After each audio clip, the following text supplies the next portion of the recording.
हाँ जी, थोड़े दिन पहले मैंने अपने इंस्टाग्राम पे एक स्टोरी डाली थी कि भाई आस्क मी एनीथिंग। तो उस पे आप लोगों ने काफ़ी सारे भिन्न-भिन्न प्रकार के क्वेश्चंस वगैरह पूछे थे। तो आज की इस वीडियो में उनमें से कुछ स्पेसिफिक क्वेश्चंस के मैं आंसर देने की कोशिश करूँगा जो थोड़े से जनरल है, जो सबको यूज़फुल रहेगा। So without wasting any more time उन सारे क्वेश्चंस को आंसर करने की कोशिश करते हैं। Let's get started with this video. How is Canada for health care workers? तो बेसिकली यार अगर मैं पीआर के पॉइंट ऑफ व्यू से बात करूँ सबसे पहले, तो पीआर लेना काफ़ी ज़्यादा ईज़ी है अगर आप कनाडा के अंदर आज की डेट में 2024 में हेल्थ केयर के फील्ड में काम करते हो, क्योंकि जो एक्सप्रेस एंट्री का सिस्टम है ना, उसके अंदर हेल्थ केयर वालों के लिए एक स्पेसिफिक कैटेगरी है, उनके लिए अलग से ड्रॉ निकलते हैं जिनका जो कट ऑफ है वो काफ़ी ज़्यादा कम आता है। तो आपको कम पॉइंट्स में पीआर मिल जाती है, तो थोड़ा ईजी हिसाब किताब। और अगर मैं डॉलर्स की बात करूँ, कमाइयों की बात करूँ, तो भाई साहब आपको स्क्रीन पे जो एवरेज सैलरी है हेल्थ केयर वर्कर्स की वो दिखाई दे रही होगी, जो कि डिसेंट है। अगर आप और ज़्यादा स्पेसिफिक डोमेन्स के अंदर चले जाते हो तो और ज़्यादा कमाइयाँ हो जाती हैं। और जो हेल्थ केयर वर्कर्स की डिमांड है कनाडा के अंदर वो बहुत ज़्यादा है, तो जॉब मिलना इतना ज़्यादा कोई मुश्किल नहीं है अगर आप एक स्पेसिफिक डोमेन्स वगैरह में काम करते हो। अगर आप जनरल डोमेन में हो हेल्थ केयर के भी फील्ड में कि भाई एडमिन उडमिन है, तो थोड़ी सी मुश्किल आ सकती है। तो अगर ओवरऑल बोलूं तो हेल्थ केयर का फील्ड आज की डेट में भाई साहब कनाडा के अंदर बूम कर रहा है, पहले भी कर रहा था, प्रॉबेबली फ्यूचर में भी करेगा, क्योंकि इसकी डिमांड ही काफी ज्यादा है। तो पीआर, कमाई, स्कोप सब कुछ बढ़िया है। How to start salon business at home? We have to take licence for nail and wax. हाँ जी यार, किसी भी टाइप की सैलून सर्विसेज अगर आप अपने घर में या फिर बेसमेंट वगैरह में खोलना चाहते हो, या फिर कोई भी ग्रूमिंग सर्विसेज से रिलेटेड बिजनेस वगैरह खोलना चाहते हो, तो आपको लाइसेंसेज वगैरह लेने पड़ते हैं। मेरी जो वाइफ है जैस्मिन जी, उन्होंने अपने चैनल पे 2 वीडियोस बना रखी हैं कि अगर आप नेल आर्टिस्ट वगैरह बनना चाहते हो कनाडा के अंदर, तो उसका क्या प्रोसेस है, क्या लाइसेंसेज वगैरह लेने पड़ते हैं, वैक्सिंग वुक्सिंग का क्या हिसाब किताब है, हेयर कटिंग, वो सारी वीडियोस उन्होंने सारी बना रखी हैं। जो ये मेकअप मुकअप करते हैं उसका भी सारा सिस्टम बता रखा है। तो वीडियोस के जो लिंक्स हैं वो डिस्क्रिप्शन में डाल दूंगा, आप जाके समझ सकते हो। लेकिन हाँ, इतना बताना चाहूँगा कि लाइसेंसेज वगैरह आपको लेने पड़ते हैं। और अगर कमाई की बात करें तो अगर आपका चल जाता है तो कमाई भी काफ़ी ज़्यादा अच्छी होती है। How to make first 100K after graduating?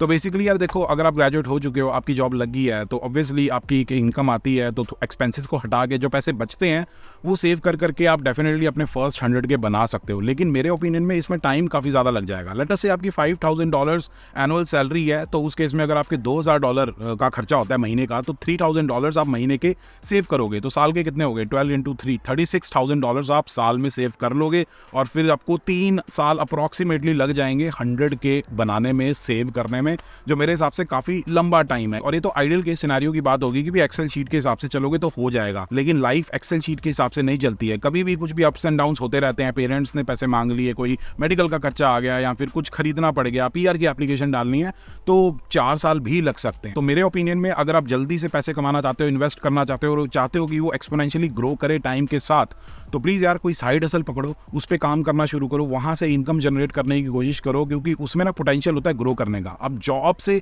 एक लिमिटेशन रहेगी कि अगले साल मेरा जो वो परफॉर्मेंस एनालिसिस होगा तो थोड़ी सैलरी बढ़ेगी, इंक्रीमेंट होगा, तब जाके थोड़ा सा एक्स्ट्रा सेव होना शुरू होंगे। लेकिन जब आप कोई साइड हसल करते हो तो उसमें थोड़ा सा और एफर्ट डालने से कि भाई 1 या 2 क्लाइंट और ले आता हूँ तो और पैसे आना शुरू हो जाएंगे।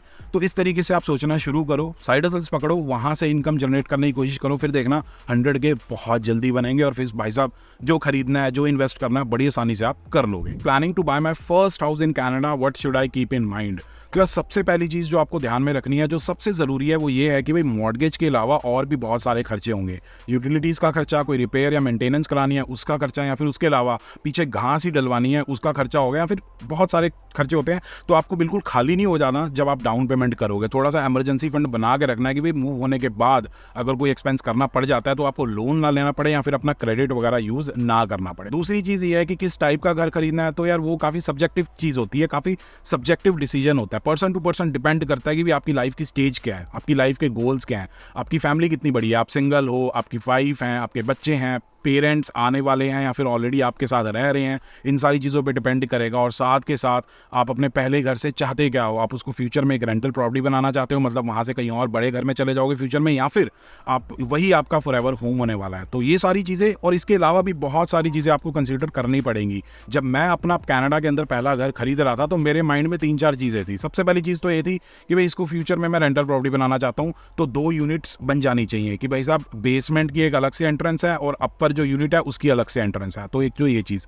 दूसरी चीज़ मैं चाहता था कि भी रवीन लॉट होना चाहिए। रवीन लॉट मतलब पीछे कोई घर ना हो, मतलब पीछे जो आपका घर है उसका जो बैकयार्ड है वो आपके बैकयार्ड से अटैच ना हो, क्योंकि जब डेक में बैठे हैं या फिर अपने बैकयार्ड में बैठे हैं तो कोई अपनी खिड़की से घुरे ना। और साथ के साथ घर के आसपास कोई बस स्टैंड होना चाहिए, ताकि अगर किसी के पास गाड़ी नहीं है, उसको रेंट पे देते हैं बेसमेंट या फिर पूरा घर, तो वो आराम से कम्यूट कर सके। और आसपास 1 या 2 किलोमीटर के रेडियस में कोई ना कोई बड़ा प्लाजा जरूर होना चाहिए। तो ये सारी चीजें मैंने देखी थी जो मिल गई। तो दीज वर माई रिक्वायरमेंट्स। आपकी रिक्वायरमेंट्स अलग हो सकती हैं, तो ढंग से रिसर्च करना। Can a non tech background person get into Canadian tech industry roles? Definitely यार पॉसिबल है, क्या दिक्कत की बात है, क्योंकि आज के टाइम पे 2024 में जो टेक इंडस्ट्री है स्पेसिफिकली उसकी बात करूं तो वो कोई डिग्री ड्रिवन या फिर बैकग्राउंड ड्रिवन नहीं है कि भाई आपके पास ये डिग्री होगी तभी आपको जॉब मिलेगी। वो स्किल्स ड्रिवन है। अगर आपके पास स्पेसिफिक स्किल्स हैं, टूल्स पे काम करना आता है, इंडस्ट्री में आप वैल्यू ऐड कर सकते हो, अगर आपको जॉब मिलती है तो डेफिनेटली आपको जॉब मिल जाएगी। मैं एक पर्सन को जानता हूँ, मेरा बहुत ही अच्छा फ्रेंड है, बहुत ही क्लोज है मेरे।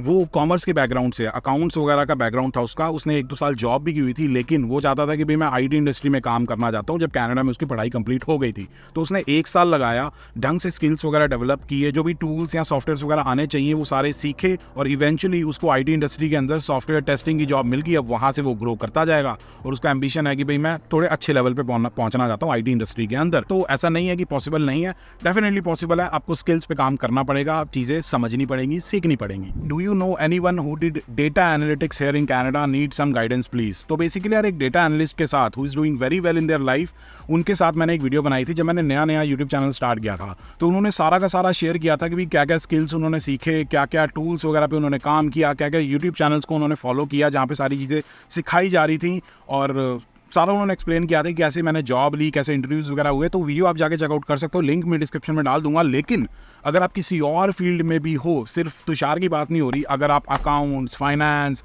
Embedded systems, software development, web development, full stack developer, बहुत सारे जितने भी दुनिया जान के फील्ड होते हैं उनके बारे में जानना चाहते हो, तो सिंपली यार लिंक्डइन एक बहुत बढ़िया प्लेटफॉर्म है। उस पर जाओ, सर्च करो कि भी इस फील्ड के अंदर कौन बंदा काम कर रहा है। 10 लोगों को अगर रीच आउट करोगे उसमें से 1 या 2 लोग आपको बता ही देंगे कि भी क्या करियर पाथवे होना चाहिए। अगर आप मेरी तरह एक जॉब लेना चाहते हो तो जाके नेटवर्किंग करो, पता लगेगा। और यू नेवर नो कि वही बंदा आपको फ्यूचर में अपनी कंपनी में रेफर कर दे। How about people working in business administration jobs, is it good for PR? तो ऑनेस्टली अगर मैं बताऊं, झूठ नहीं बोलूंगा कि यार बिजनेस एडमिन का जो फील्ड है ना काफ़ी जनरल है। इसमें पीआर का हिसाब किताब काफ़ी औखा है। कोई स्पेसिफिक कैटेगरी नहीं है कि इस फील्ड में आपको पीआर मिल जाए आसानी से, और जनरल कैटेगरी में जाओगे तो बहुत ज़्यादा मुश्किल होता है पीआर लेना। साथ के साथ ये फील्ड के अंदर कोई स्कोप या फिर कोई हाई डिमांड फील्ड नहीं है कि आपको सैलरीज बहुत ज़्यादा अच्छी मिल जाएंगी। तो मेरा पर्सनल ओपिनियन यही रहेगा कि ठीक है, इस फील्ड में अगर जॉब कर रहे हो ओके, लेकिन साइड बाय साइड कुछ स्किल्स पे काम करो, कुछ नीश स्किल्स के ऊपर काम करो, और जितनी जल्दी हो सके इस फील्ड से निकल जाओ। क्योंकि फ्यूचर में जब आप लोगों को देखोगे या फिर आसपास दोस्तों को देखोगे, उनकी पीआर भी हो रही है, वो अपनी लाइफ में अच्छा कर रहे हैं, बढ़िया पैसा कमा रहे हैं, घर खरीद रहे हैं, गाड़ी खरीद रहे हैं, या फिर अपनी लाइफ में ग्रो कर रहे हैं किसी भी तरीके से, तो फिर आपको परेशानी होगी, डिप्रेस हो जाओगे, दिक्कत होगी। तो इट्स बेटर कि अभी से ही एक्शन लो और वहां से निकलो। Can we manage car expenses and insurance in student life? देखो यार, सबसे पहले तो डिपेंड करेगा कि आप किस तरीके की गाड़ी खरीद रहे हो। जब आप कनाडा में एज अ स्टूडेंट आ रहे हो, आपको है कि भाई मैं कनाडा पहुंच चुका हूं, अब तो मेरे को ड्रीम गाड़ी खरीदनी है, डॉज चैलेंजर, मस्टैंग या फिर चार्जर, कमैरो वगैरह खरीदनी है, तो भाई साहब बहुत मुश्किल होने वाला है, क्योंकि ये गाड़ियां बहुत ज़्यादा महंगी होती हैं। आज के टाइम पे कितना अर्न कर लोगे? $1500 $1600 कमा लोगे महीने के, अगर 24 घंटे काम करते हो, जो फ्यूचर में इंप्लीमेंट होने वाला है। उससे इतना नहीं हो पाएगा कि गाड़ी भी आप रख लो, उसकी इंश्योरेंस भी पे कर दो, रेंट भी दे दो, अपने ग्रोसरीज वगैरह भी कर लो, थोड़ा बहुत घूमने फिरने का भी कर लो। अगर आप एक सस्ती सी कैश पे गाड़ी खरीदोगे 2-3 हज़ार की, 4-5 महीने पैसे सेव करके, और उसको चलाओगे, $200 $250 $300 अगर आपकी इंश्योरेंस है, अगर आप अच्छी जगहों पे रहते हो, तो डेफिनेटली आप मेंटेन कर लोगे, मैनेज कर लोगे, कोई दिक्कत नहीं आएगी। तो ये चीज़ें हैं। बाकी हाँ, स्टूडेंट लाइफ के लिए ये बोलना चाहूँगा कि यार अगर आपको बहुत ज़्यादा नीड है गाड़ी की तभी खरीदो, वरना मत खरीदो जब तक आप कनाडा के अंदर अपना कोई एसेट नहीं बना लेते। ठीक है, अगर आपकी जॉब बहुत दूर है या फिर कॉलेज बहुत दूर है या फिर बहुत ही आइसोलेटेड सी जगह पे रहते हो कि भाई साहब ग्रोसरी लेने के लिए मेरे को 2 घंटे पैदल या फिर 1 घंटा पैदल जाना पड़ता है, या फिर बस मेरे को इधर उधर घुमा के लेके जाते हैं, परेशान हो जाता हूँ, टाइम बहुत वेस्ट होता है, और उसी टाइम को मैं स्किल्स डेवलप करने के लिए इस्तेमाल कर सकता हूँ, तो डेफिनेटली सस्ती सी गाड़ी खरीद लो, उसको 2 साल 2.5 साल चलाओ। लेकिन अगर ऐसी कोई परेशानी नहीं है तो प्लीज़ गाड़ी के चक्कर में अभी मत पड़ो। How do we, a family of 3 with a kid, travel in Canada? We are new, don't own a car and we don't have a licence here.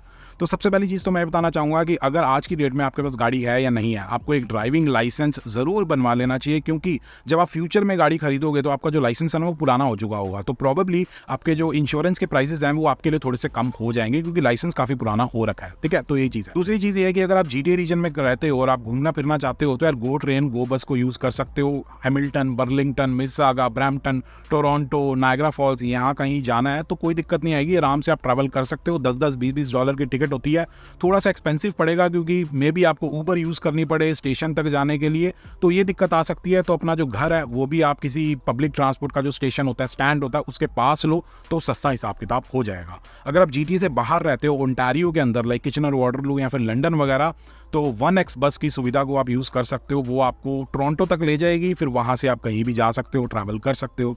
लेकिन मेरे पर्सनल ओपिनियन में अगर मैं आपकी जगह होता तो भाई, अगर मेरी फैमिली होती, मेरा एक किड होता, तो डेफिनेटली मैं एक बेसिक सी गाड़ी खरीद लेता, क्योंकि सर्दियाँ आने वाली है, स्नो पड़ेगी, बहुत ही डिप्रेसिंग सा माहौल हो जाता है, तो बाहर निकलने का मन करता है कि भाई कहीं घूम के आएँ। तो इसलिए अगर बेसिक सी गाड़ी होगी तो कम्यूट थोड़ा सा ईजी हो जाएगा। तो एक सस्ती सी लाइक 4-5 हज़ार डॉलर की या फिर 10,000 डॉलर की अगर आप अफोर्ड कर सकते हो, काफ़ी फैक्टर्स पे डिपेंड करेगा कि भी पैसे हैं या नहीं, तो अगर आप कर सकते हो तो definitely buy a car basic सी, जिससे आप ट्रैवल कर पाओ, ताकि आपको सारी दिक्कत ना आए, क्योंकि बच्चे के साथ थोड़ी प्रॉब्लम आ सकती है। When does your work experience start? When you apply for a work permit or when you get approved for a work permit. तो यार मेरे हिसाब से जब आप अपना वर्क परमिट के लिए अप्लाई कर देते हो ना, तो आप एम्प्लॉयड स्टेटस पे आ जाते हो, और उस वक्त अगर आपको जॉब मिल जाती है तो आपका जो एक्सपीरियंस है वो बिल्ड होना स्टार्ट हो जाता है। फॉर एग्जाम्पल, मेरा जो वर्क परमिट था वो सितंबर 2020 में आया था, जो एक्चुअल वर्क परमिट वाला पेपर था। लेकिन मैंने अप्लाई कर दिया था जून में, जुलाई में मेरी जॉब स्टार्ट हो गई थी, तो जुलाई से सितंबर जब मैं एम्प्लॉयड स्टेटस पे था तो वो भी काउंट हुआ था मेरे वर्क एक्सपीरियंस में। तो जब आप अप्लाई कर देते हो तब से ही आपका एक्सपीरियंस बनना शुरू हो जाता है। How much time does it take to get a Canadian citizenship after we get PR? Depend करता है कि आप एज अ स्टूडेंट आए थे या फिर PR लेके आए थे। तो अगर आप PR लेके आए हो तो कनाडा आने के बाद आपको 3 साल कम से कम कनाडा में रहना होगा, और फिर आप अपनी कैनेडियन सिटीजनशिप अप्लाई कर सकते हो, आपकी हो जाएगी और आप बन जाओगे फुल पक्के कनाडा वाले। लेकिन अगर आप एज अ स्टूडेंट आए थे तो एज अ स्टूडेंट आप 2 साल रह चुके हो, वर्क परमिट पे भी रहे हो, तो जब आपकी PR हो जाएगी तो 2 साल आपको PR पे रहना होगा और 1 साल आपका स्टूडेंट वाला काउंट हो जाएगा, तो आपकी फिर सिटीजनशिप हो जाएगी और आप फिर डबल पक्के कनाडा वाले बन जाओ। Is it good to come for May intake for PG diploma? तो यार ये बहुत कंट्रोवर्शियल सा क्वेश्चन हो गया, इसके ऊपर बहुत कंट्रोवर्सी हुई थी 2-3 साल पहले। मैंने एक प्रॉपर वीडियो बना रखी है कि मे इनटेक के क्या नुकसान है, क्या फ़ायदे हैं। वो वीडियो आप जाके चेकआउट कर लो, आपको सारी चीज़ें समझ आ जाएंगी, आपको पता लग जाएगा कि आपको मे इनटेक में आना चाहिए नहीं आना चाहिए। लेकिन अगर आपका ऐसा डिप्लोमा है जिसमें और कोई ऑप्शन ही नहीं अवेलेबल, कि भाई सितंबर इनटेक ही नहीं है, जनवरी इनटेक भी नहीं है, सिर्फ मे इनटेक में ही आना पड़ रहा है, तो definitely why not, May intake में आओ, कोई दिक्कत की बात नहीं है। समर होती है कनाडा में, बहुत सुंदर होता है, मौसम बहुत बढ़िया होता है, हरी हरी घास होती है, मज़ा ही आ जाता है। लेकिन हाँ, कुछ नुकसान भी हैं, वो आपको वीडियो में पता लग जाएंगे, आप जाकर चेकआउट कर सकते हो, लिंक मैं डिस्क्रिप्शन में डाल दूँगा। कनाडा के अंदर पढ़ाई कंप्लीट हो चुकी है और मेरी जॉब भी लगी है ठीक ठाक। $75,000 पर एनम मेरा पैकेज है, और फ्यूचर में मैं कनाडा के अंदर घर खरीदना चाहता हूँ, तो मेरे को क्या करना चाहिए, पैसे कैसे सेव करने चाहिए। तो भाई साहब, मैंने प्रॉपर वीडियो बना रखी है कि अपने RRSP, TFSA, FHSA को किस तरीके से आप बढ़िया तरीके से यूज़ कर सकते हो, ताकि 2-3 साल 4 सालों में आपकी बढ़िया डाउन पेमेंट इकट्ठी हो जाए। तो ये राइट वाली वीडियो आप चेकआउट कर सकते हो, वो समझने के लिए कि कैसे आपको फाइनेंसेस मैनेज करने हैं, और फिर जब इस सिचुएशन पे पहुंच जाओगे, डाउन पेमेंट इकट्ठी हो जाएगी, तो घर खरीदने का प्रोसेस क्या होता है वो भी आपको पता होना चाहिए। तो वो जानना चाहते हुए तो लेफ्ट वाली वीडियो चेकआउट करो। बाकी अगर आप लोगों को वीडियो पसंद आई, क्वेश्चंस वगैरह ठीक लगे, सेटिस्फाइड हो, तो please like, share and subscribe. और आपका कोई क्वेश्चन है तो कॉमेंट करके ज़रूर पूछ सकते हो, और अगली वीडियो में मिलेंगे। जब तक अगली वीडियो नहीं आती है, stay healthy and keep hustling.